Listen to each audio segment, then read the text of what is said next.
Sue here from Sue's Dolbrodmaeth kitchen again today, and you know what, I just wanted to show you how I make my really quick bread. This is so quick, and what I do is I do batch bread.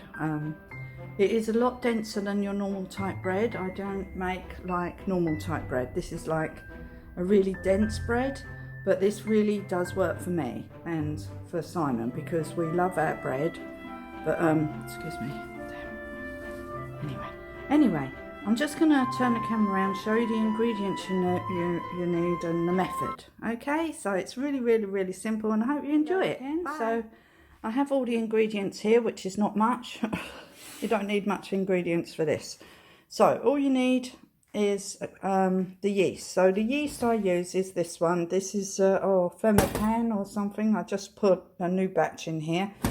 So that's what you need. So you need, well, I'm using 3½ tablespoons of yeast, which I've just mixed with some warm water, and I've just put in a teaspoon of this Blossom Hill honey and a teaspoon of Himalayan salt. Okay, so that's what's in there. So that's just sitting, fermenting, obviously. We're just going to let that rise for a little while. You don't have to do it that way. You could just put the yeast in straight away. You don't have to wait, but I just try different methods. So today's method is mixing the yeast, letting it rise first, then adding it to the flour.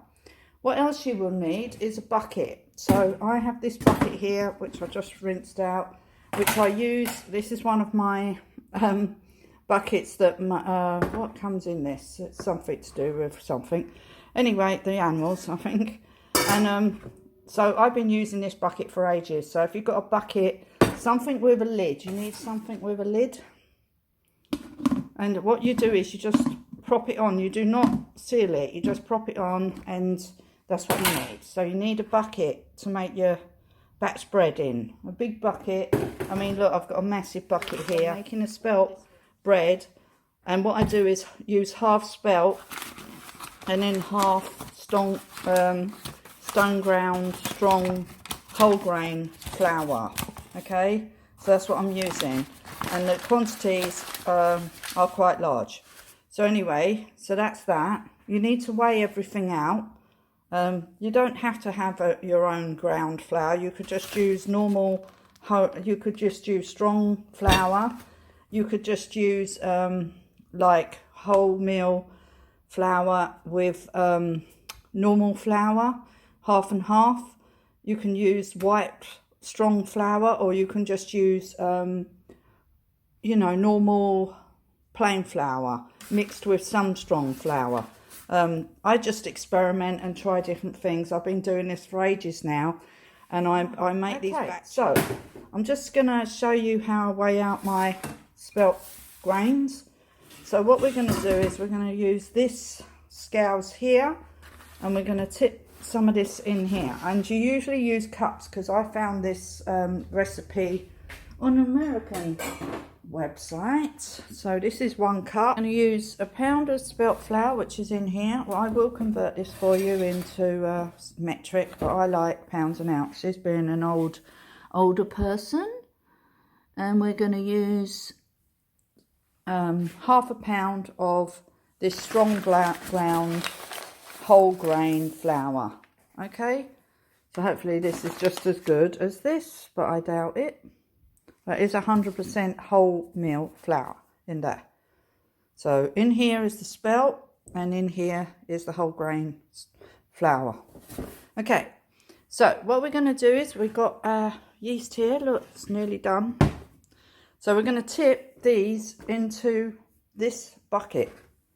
Okay, so that's what we're doing. So you just tip it in there like so, and you tip this one in here like so. That's it. There you go. So it's 1½ pounds of flour, okay, that you're using. And then we've got our 3½ tablespoons of yeast mixture in here. And you just tip that in there, like so. So you get this nice frothy mess.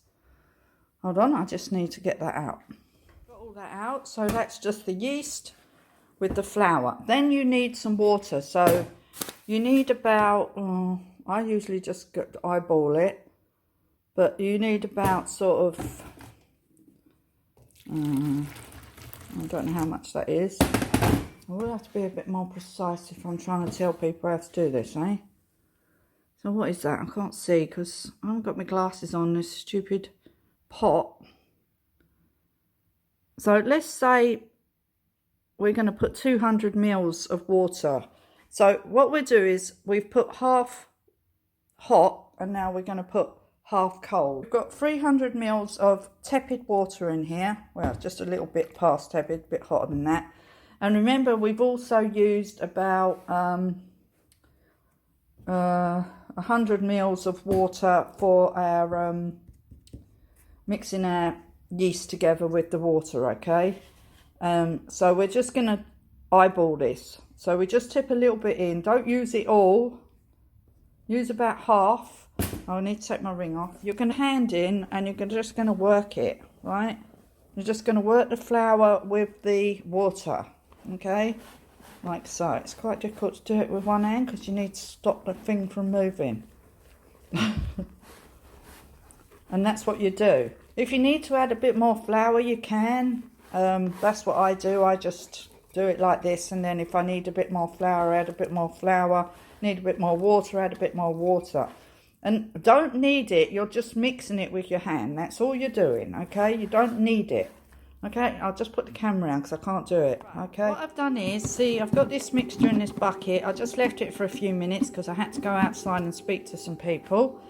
So what I've done is I just grabbed a bit of it, enough to put in this tin. So I've just put some in this tin, and what I do now is I'm just going to go and put this over, oh, I wondered what that noise was, over in my restaurant area for a minute, but it's not really necessary because the yeast will rise anyway.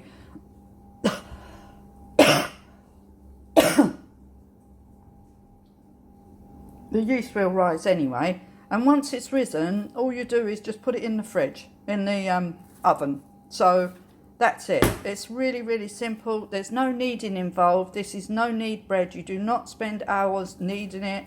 You just grab a lump and put it in the tin. And you can make it a bigger loaf than this, or you can make it smaller or whatever. But now with this mixture that you've got in the tin, with this lid that you've just loosely put on there, you just pop that in the fridge. And then next time you want to make a loaf of bread, you've got your mixture ready, and you don't have to, it's really simple. It is so simple. So all you need to do with the mixture is just fold it back in with one hand, hold the bucket with the other, fold it back in with one, I'm left-handed by the way, fold it back in, not that that's a disability, I don't know why I even said that. Anyway, fold it back in and then split it again. So I usually find I get 3 loaves of bread out of this amount of flour, okay? And this is a pound tin size, so you can double up on the ingredients. I will leave the ingredients below, more precise for you so you understand what I'm saying. But you do have to eyeball it. You have to, like, and the texture of the flour. It's a lot to do with the flour, the weather. I mean, so many factors come into when you're making bread. I mean, the weather has a massive, you know, influx on, it makes a massive difference on your flour. Like in the winter, I have to, you know, now it's summer, I can just leave this on this side and I know it's going to rise. But in the winter, if I left it in this kitchen, it would never rise. So I have to put it in my flat. And also when I make the mixture, sometimes you've got to like adjust the amount of yeast you use, how much flour you use. But once you've done it a couple of times, it's really, really easy. I usually knock this out like in the mornings, like I've just done, and leave it in the fridge for a couple. And this will last me. So we use about 1 loaf of bread, maybe once or twice a week. Depends, but it's only ever this big. We don't make loaves of bread bigger than this, and it's just me and my partner that has this size. And then it's really dense, so you don't need much of it. It's not like the bread that you buy in the shop that's all floury and doesn't seem to have much substance to it. It's quite yeah, you know, whereas this has a nice lovely, this smells amazing. very, very yeasty. Just as I walked back into the kitchen, I could smell the yeast coming off of this. It's beautiful. And I like mine all sort of rugged. Like that. Rugged. Like everything I do. Anyway, and I will show you this. I'll leave some photos at the end so you can see what it looks like once it's cooked. Okay? Let me show you the result of my homemade no-knead bread. So here it is. Beautiful, lovely and soft and really dense, because this is dense, this flour. But if you use normal flour, like I said before, it would be much puffier. But it has a wonderful structure and it tastes absolutely delicious, this bread. Really nutty, and you don't need more than 2 slices. It's really, really filling, but it's absolutely lovely. I just wanted to show you. And here is my lovely homemade jam, and oh my god, so yummy. Just going to have some right now on this piece of bread. How delicious is this? So plenty of strawberries in there, and there we have it. Hold on.